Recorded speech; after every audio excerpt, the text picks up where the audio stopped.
O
Great Spirit, saints and sages of all times, of all places, O ye powers that be, most beloved Lord divine, in all of thy names and all of thy forms, all of ye beings of all realms, ancestors of our bloodlines, of our spiritual lines, of all of the lines that lead to our being. Namaste. Namaste, all of ye who help, who bring thy blessings to us, who sweep clear our obstacles. Namaste. May we see that which needs to be seen. May we know that which needs to be known. May we hear that which needs to be heard.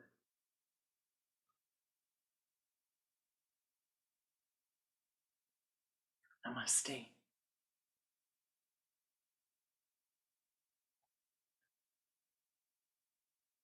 Once upon a yogi time, in the ever-present now, there was a king, a lord, if you will, And the Lord looked out for all of those who were in the land that he was responsible for.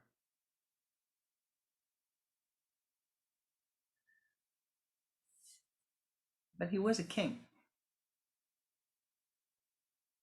And thus, while he had good advisors, what he said went,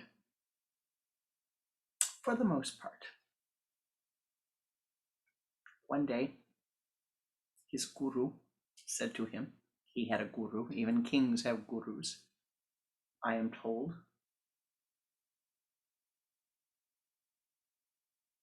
I have seen. His guru said, Your Majesty, come. We're going to go for a walk. Put everything aside, clear your day. We're going to go for a walk. And you must leave everyone behind. Just the two of us will go. Well, that was a special treat, the king. And His Majesty said, Come along. Come along.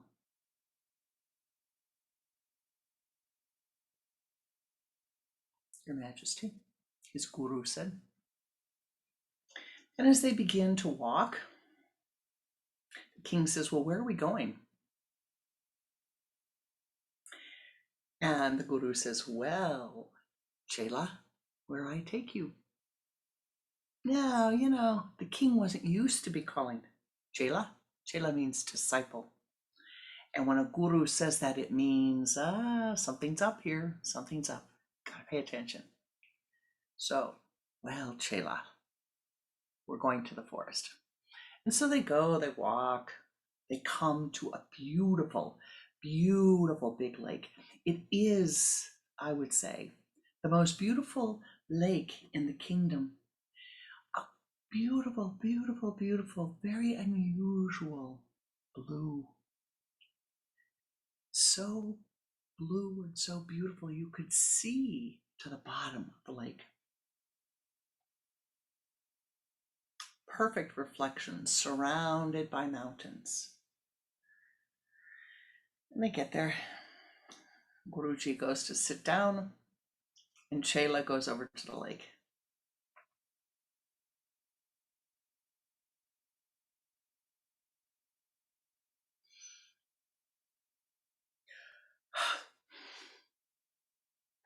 And he sees his reflection, and he sees the crown upon his head. Oh my, I certainly look good today. Such a handsome fellow am I. His mind is saying to him. Look at my muscles. Such good eyes I have. No wonder I'm king.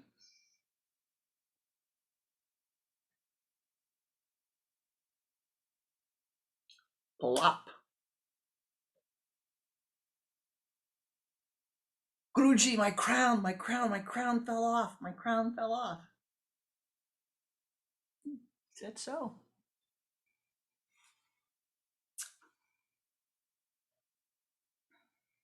Come here. Why don't you come and sit by me?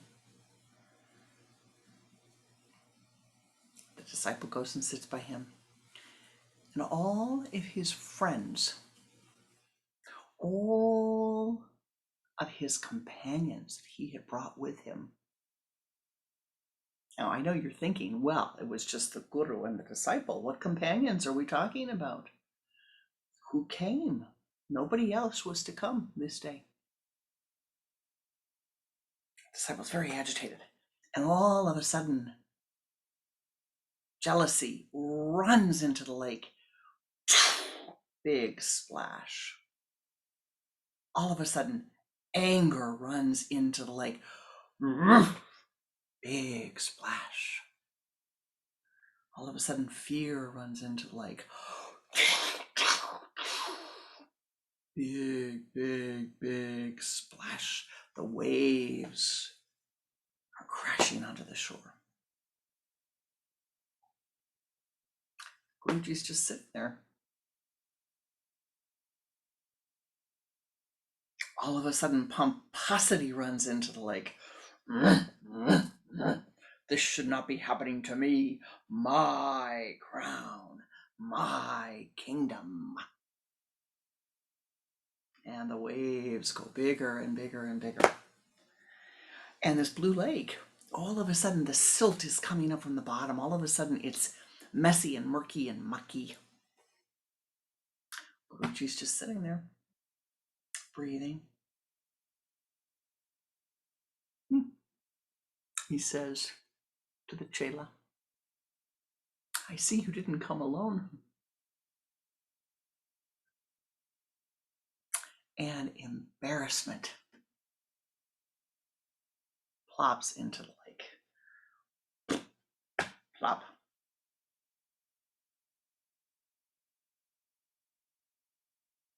Dejection pops into the lake. Plop, plop, plop. All the mud, all the muck, everything stirs up, stirs up, stirs up. Guru says to the disciple, well, once again, I see you did not come alone. Look, you've carried all of your friends with you. All of these friends with you. You've carried all of them with you. Now, they've gone in the lake. Guruji, I need my crown. I have to find my crown. What's so important about your crown, disciple? Well, you know, on my crown is the all-seeing eye. You know, on my crown is the gem of the kingdom, the gem that shows everyone who I am. The crown. No one will recognize me without the crown. Who am I without the crown?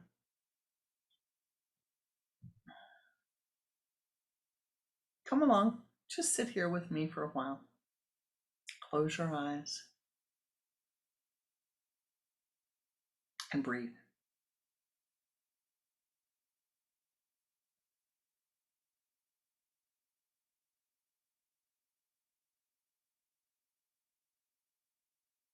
And as the king closes his eyes and begins to breathe, again rising in his mind is anger and jealousy and pomposity and fear.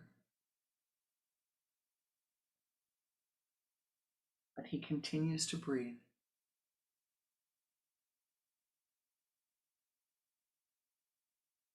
And then he hears it. Ah, the mountains begin to echo. Om Mani Padme Om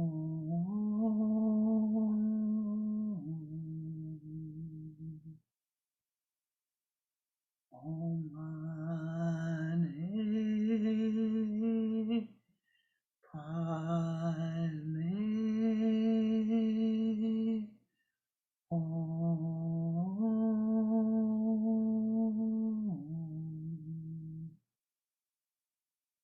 Om Mani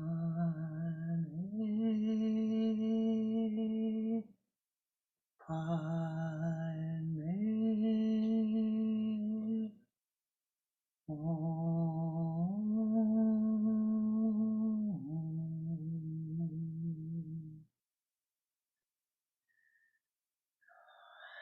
He breathes.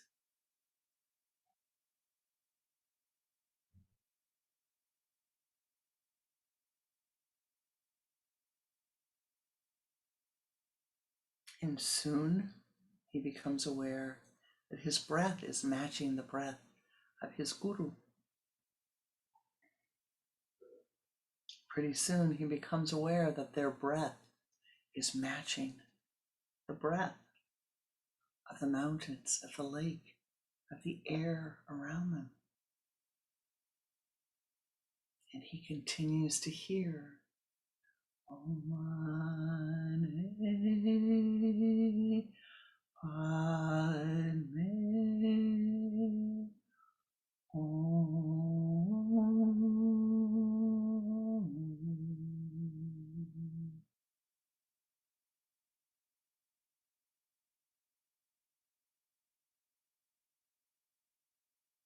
Keeping his eyes closed in meditation, he sees in his eye the anger arising to the top of the water. And as it arises to the top of the water and hits the sunlight,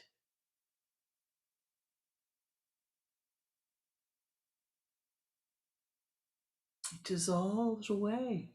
It transforms. It becomes the light. Om Mani Padme Om. And the jealousy and the pomposity arise. And they become the light. Om Mani Padme Om.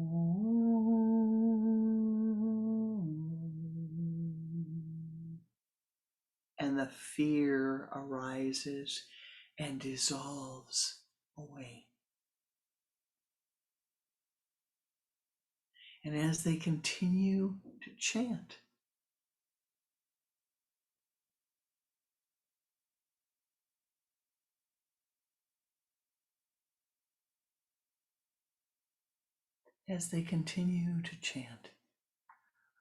Om Mani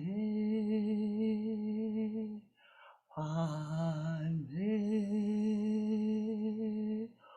Om.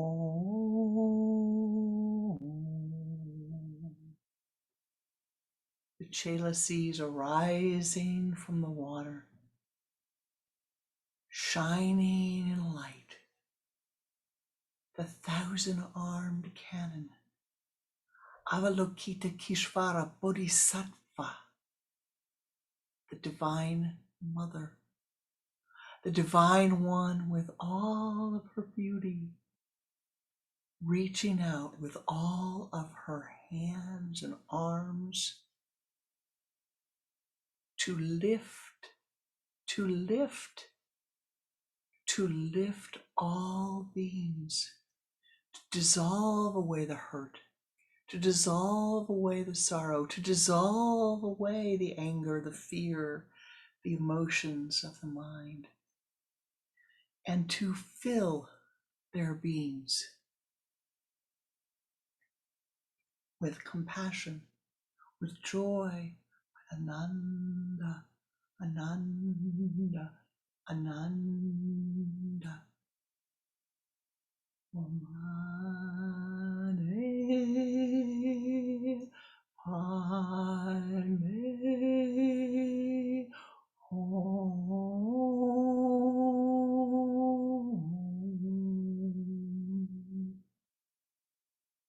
And he sees with his third eye that she arises and fills the valley, that she walks upon the blue water. And then he sees his crown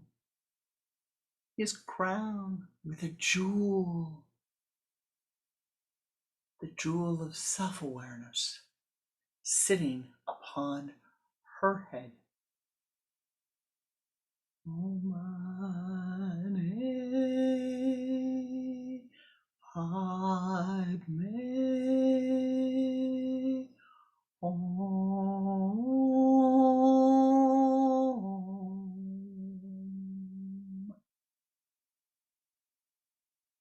And lo and behold,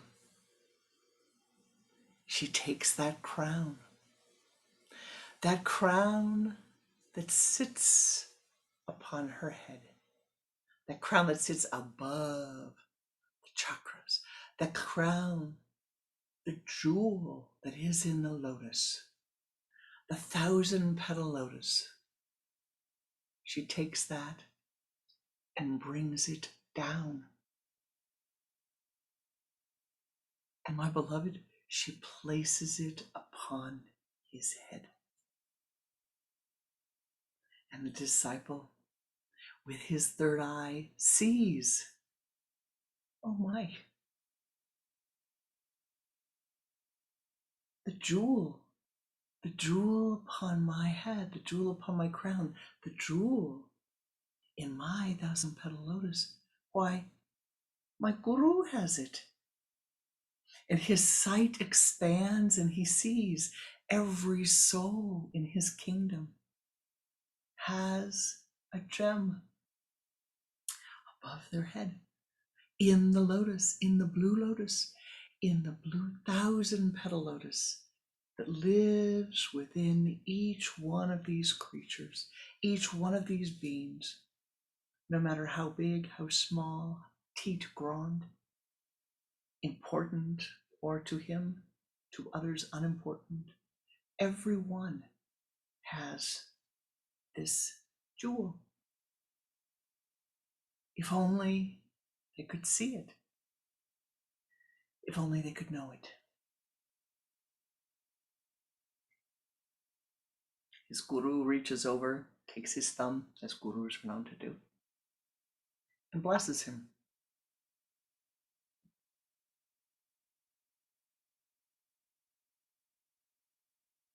May that which you see at this moment be with you always. May that which you see at this moment reside in your awareness so that you will know, you will see, you will understand that that is who and what thou art, and who and what is the same in all living beings, in all sentient life.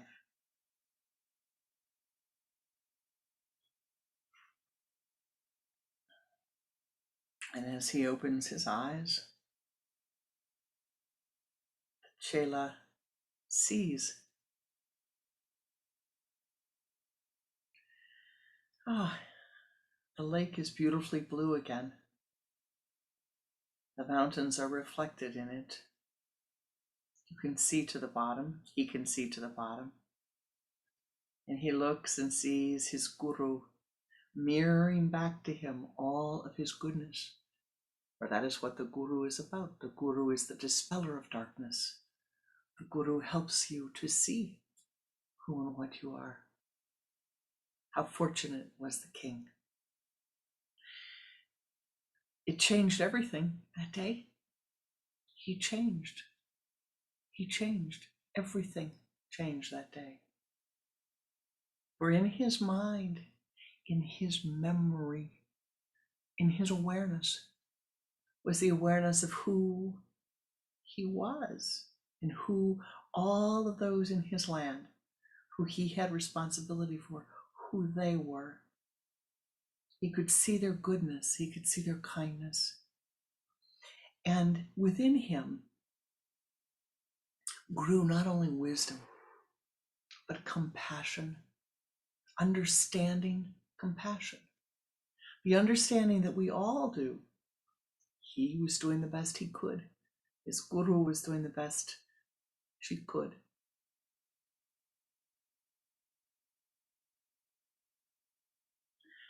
All of the beings in the kingdom were doing the best that they could at that moment.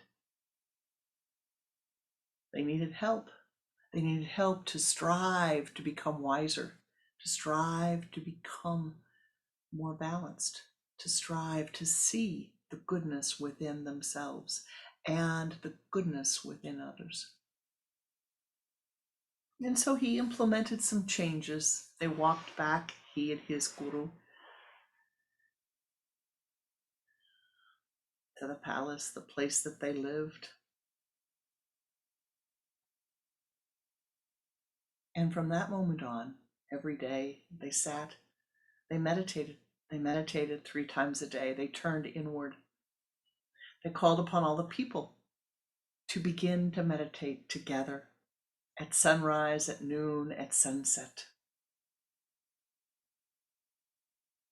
to bless themselves, to bless the country, to bless the beings, to bless all of those.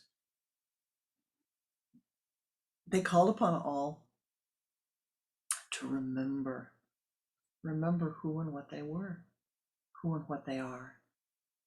They called upon all to let go the anger, the jealousy, the hatred, the discontent, the envy.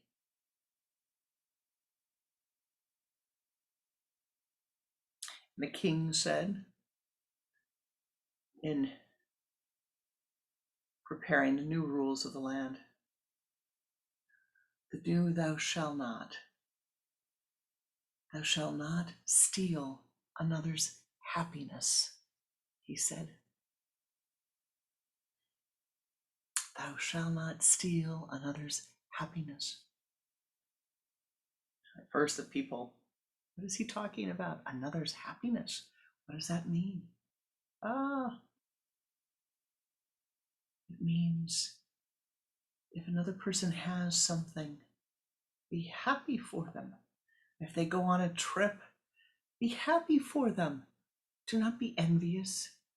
Do not puncture their happiness by changing the subject about returning to you so you don't have to hear about their good times. Returning to you and everything you did. No, learn to listen. Learn to listen. Learn to be kinder. Learn to be more loving. Do not puncture their happiness. The first rule of the land: do not destroy another person's happiness with your thoughts, your words, your deeds. Now, at first, the people found that hard. And the king said, every day we come, we sit, we meditate, sunrise, noon, sunset. And when these thoughts rise in your mind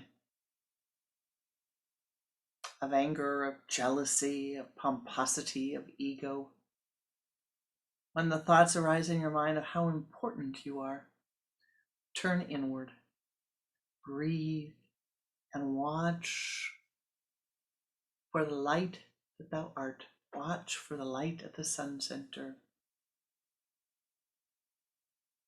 And chant. Chant. Chant. Om Mani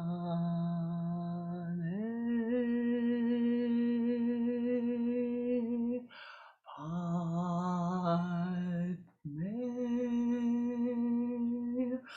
Om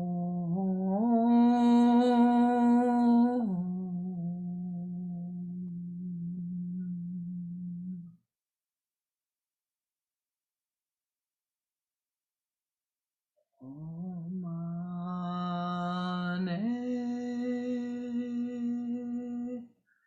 Padme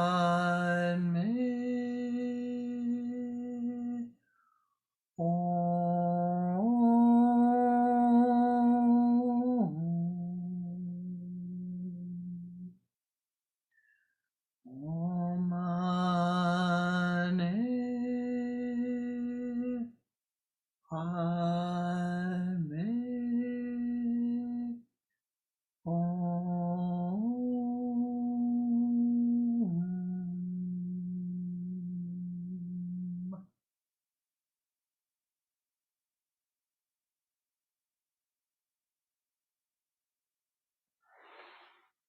And they found in time that with that practice, the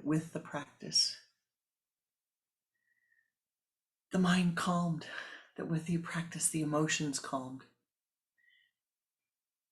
And they discovered something magical, something very, very important, something very magical.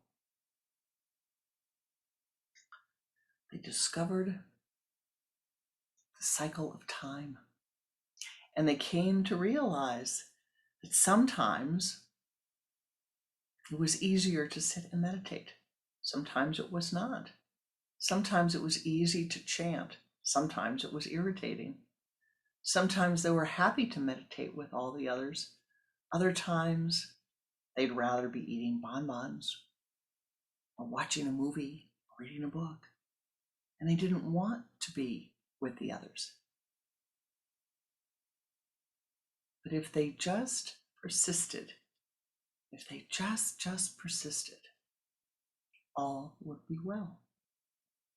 All would be well if they would just persist. All would be well.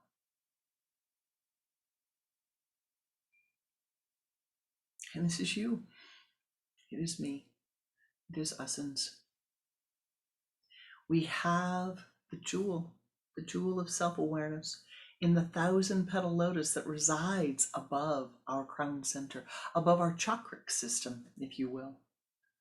It arises, it lives, it exists above all of the emotions that rise within the body, all the emotions that fall, the thoughts that rise, the thoughts that fall. And we must train the mind to become our friend. We must train the mind through meditation, through practice, through discipline, regularly, not, let's not make it just on Sunday, but regularly, every day. Train the mind to turn inward,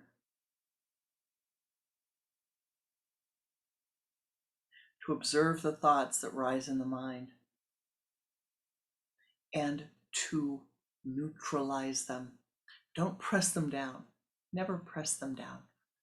Pressing down a thought that is disturbing or a thought that is in angular emotion, anger, jealousy, greed, fear.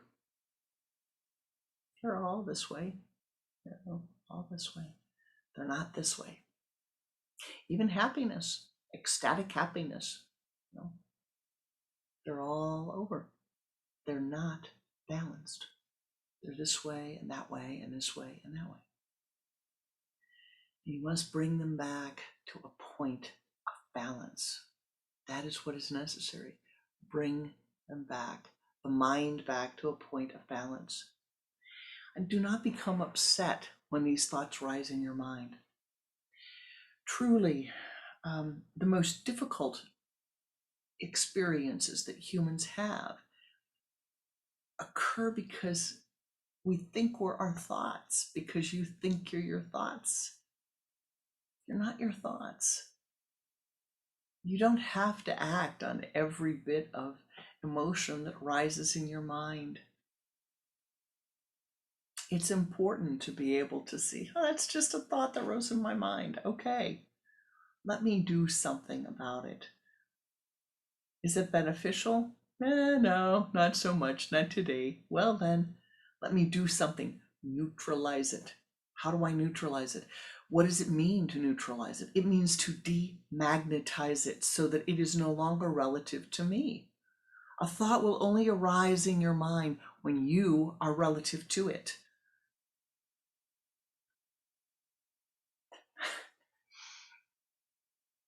Last week I was talking about ice cream. I guess this must be the month to talk about ice cream. But there's this place that I had never seen before, driving down a street, and it's called Rainbow Ice Cream. And if you know Chicago, this was a very famous ice cream parlor that was on the south side of Chicago. Been there for a long time, southwest side. Well, they opened up a Rainbow Ice Cream in our neighborhood, so to speak, within 5 miles of where we live, along a major strip. Now, I had never in my life, well, I shouldn't say that.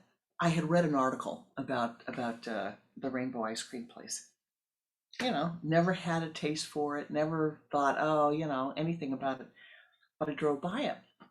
Oh, I'll tell you, nice, beautiful ice cream cone and pink, old-fashioned ice cream parlor, big, signs and everything. Drove by it once. Oh, wonder what that is. Allured. Put it aside. But I did say to my husband, well, honey, look at that. Drove by it on the way home from the city again. Drove by it a third time. And then coming back from Chicago the other day, I said, hey, it's early afternoon. What do you think if we stop and get one of those rainbow ice cream cups? Why don't we try that? Now, talk about being allured. The mind, the thought of rainbow ice cream had never risen in my mind. I had not been relative to it. Now you can say, well, it was on the street. You drove by the street. But that's not true. My mind saw the rainbow ice cream place because all of a sudden my mind was relative. Because of the time and space that I was in, my mind was relative to the ice cream. Now, if you don't know this, think back on your life about when you needed to do something. For example, you need to buy a car. Well, the first time that I ever had to buy a car, the first thing that I noticed is that there were a lot of ads in the paper. At the time, you were getting papers. There were a lot of car ads, a lot of car ads on the television, a lot of car dealerships around. Well, once the car was purchased, I could drive past those things again and again and again and again. And I wasn't relative to them anymore. You need to buy a new roof for your house, and all of a sudden you see every roof that you drive by, you see. You get the roof taken care of, and you go by and you don't see the people's roofs anymore. Your mind, the thoughts that rise in your mind are the thoughts that you are relative to at any given moment in time and in space. Location is everything. Location is primary. Location, time, and space. Where you are in location.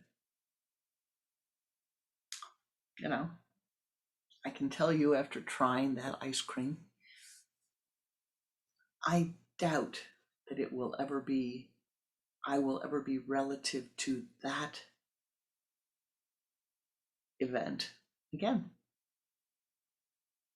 I was allured by something because of the color, the lights, the idea, the concept. And the delivery for my taste, for my personality, fell short. But obviously not for many. Many people find it very, very lovely. But what does that say? It says for you, you have to know what is alluring you, what is drawing you. There's no question. So many times I would be out with my guru. We'd go for lunch or we'd go to run some errands. Every time we go by a bookstore, one or the other of us would be veering in, knowing full and well that the companion we were with was very happy. If I went and said, "Do you want to go to the bookstore?" "Oh yeah," he'd say, "Would you like to go to the bookstore?" "Oh yeah, sure."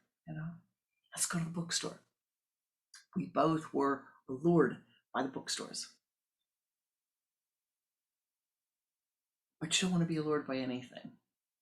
The bookstore is no different than the ice cream parlor. And so meditation will help you to let go of the thoughts that rise in your mind. But the mantra that I've been chanting today, the Om Mani Padme Hum mantra, is the mantra that says the jewel is in the heart of the lotus. It is a mantra that helps one to open one's heart to greater understanding and compassion for all sentient life, for all beings.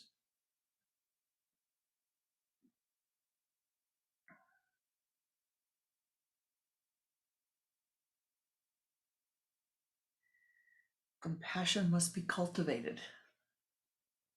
It is something that you have to cultivate. You cultivate it by moving away from those negative, confining, fear-filled thoughts that can feed and fill the mind. You are relative to that which you eat and drink, and I mean eat with your eyes, drink with your ears. Maybe the water you drink, the food you eat, but it is far more what you are feeding yourself with your eyes and your ears that you are relative to. Be careful who you surround yourself. Surround yourself with people, with situations that are uplifting, that are vivifying, that are going to strengthen you and help you. And let go of those things that are going to drag you into the mud and muck and dirt. It is a constant and continual effort. It gets easier with time. It gets easier with time. Give yourself a pat on the back for every time that you can turn inward.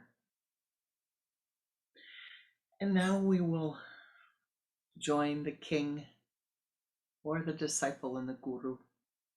Join all the powers that be in meditating and turning inward and washing away, letting go of those angular emotions that rise in the mind, and turning again and again and again to the blue light of self-awareness that arises within your sun center. You can do it. You can do it.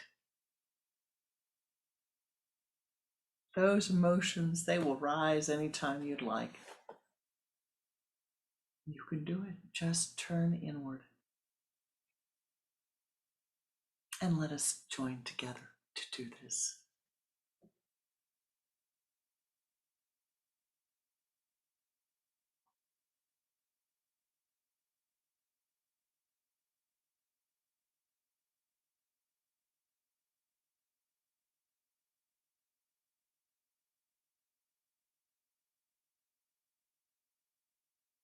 Focus your attention at the sun center. Sit with your spine erect as you are able. Close your eyes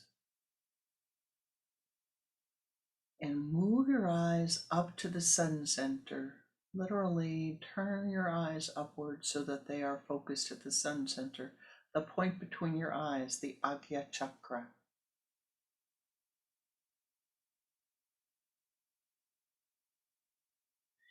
Do this every time that you close your eyes. It's very important spiritually to turn them upward.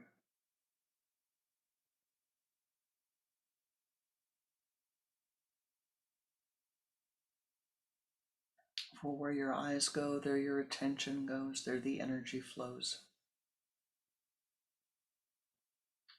Turn your head to the left and exhale twice. Bring your head back to the center. Begin to watch your breath. Use the sipping breath now, sipping as if through a straw, Draw the energy from the limbs of the body to the trunk of the body.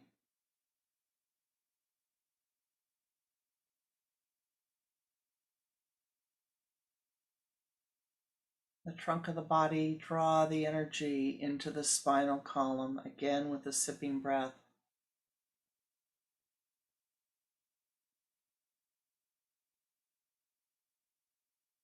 From the base of the spine, draw the energy up to the sun center.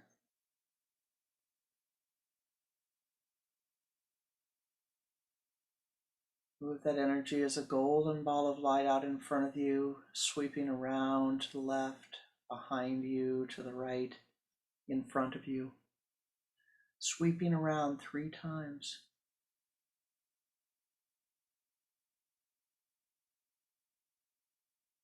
Expanding that golden ball of light.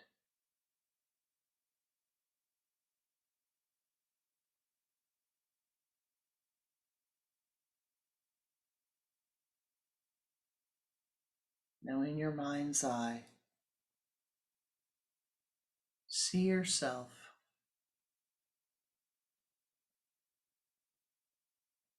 ascending upward.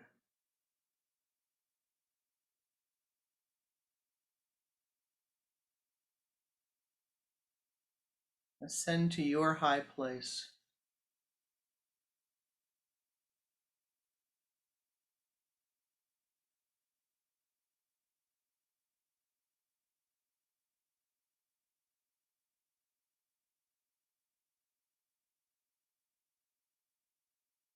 Now begin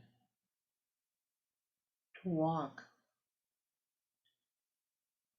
See a forest in front of you.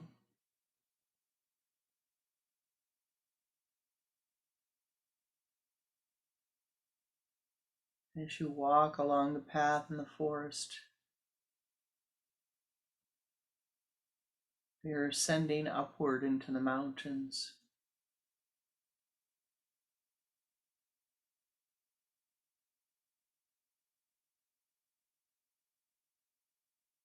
Come to the entrance of a beautiful alpine lake. The trees clear away.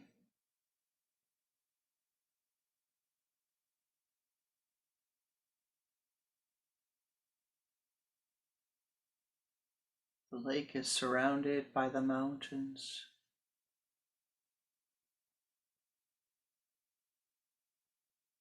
The sun shines clear upon the lake.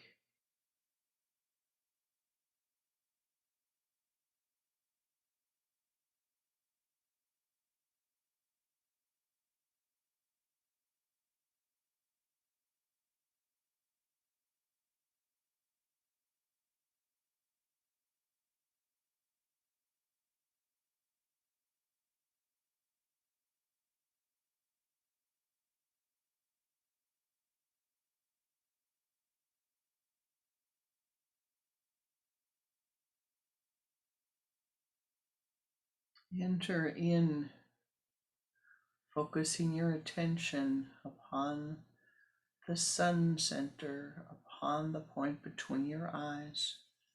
Sit upon the edge of the lake, allowing the water to lap,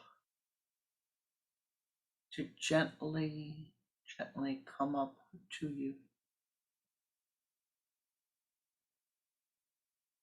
Join in the chanting of this mantra. As you chant the mantra, feel all the heavy thoughts dissolve away. Feel the mantra pouring out upon the mountains, upon the lake, upon you.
Feel your body ascending above the water, above the lake, so that you are floating above it. Om Mani Padme Hum.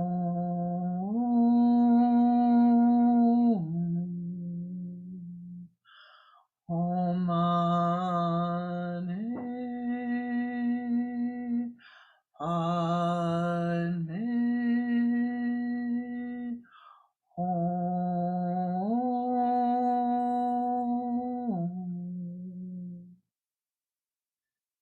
In your mind's eye, you see the Divine Mother. You see the 1,000-armed cannon. You see the Divine Being rising from the lake, rising, ascending above, reaching towards you, reaching up, reaching to all life, sending forth golden light, sending forth blessings to you and to all beings. For you there is enough. For all there is enough. There is bounty never ending. Om Mani Padme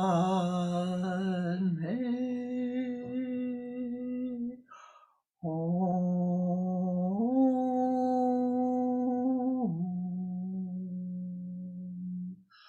Om Mani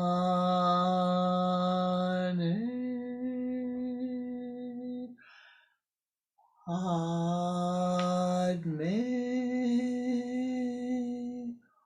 Hum.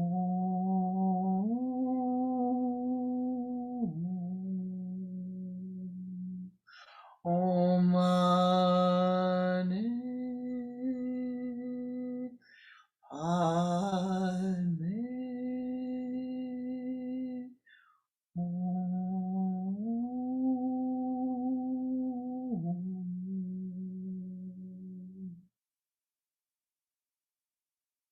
The golden light pours upon you,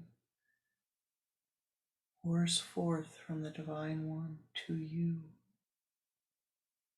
Open your eyes, open your third eye, open your being, open your heart, open your arms, and accept the blessings, accept the Ananda, Ananda,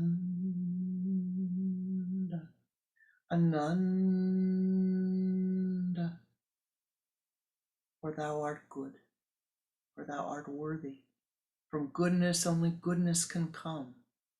Let go of your feeling of unworthiness and accept.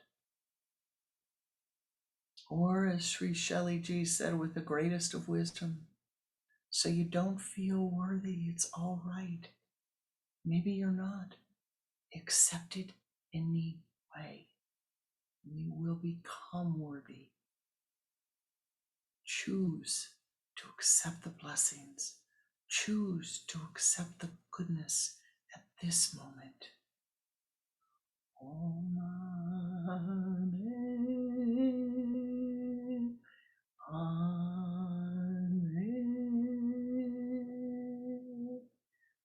Hum.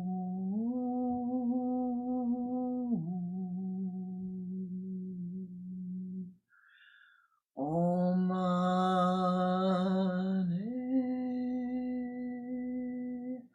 Padme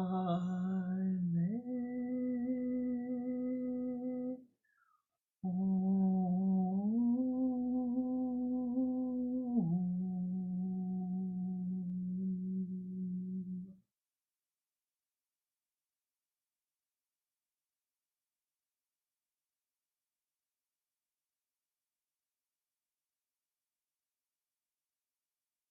Thou art blessed.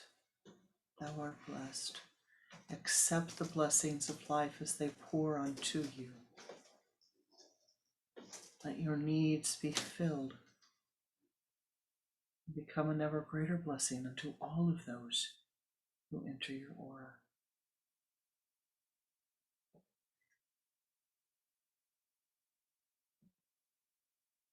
My beloved, you can become a blessing. Let go of the difficult thoughts. Think kindness. Let go of the criticism of others. Think goodness. Wish them well. For what you are seeing is their karma. You are not seeing their atma. You are not seeing the light divine within them. When you disagree with them, you see their karma. You see your karma. Transform this, transform it, so that what you see is the goodness. It does not mean that all actions are acceptable, because we know they are not. But cultivate compassion and kindness that thou art.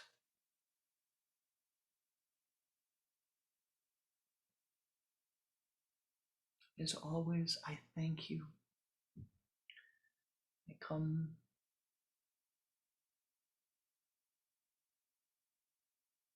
I thank you for your kindness. I thank you for your goodness. I thank you for being here today, for sharing the blessings of your presence, and thus creating this beautiful, beautiful Sangha, this beautiful vibration. Hold it with you. Hold it with you as you go for this week. Namaste. Namaskar.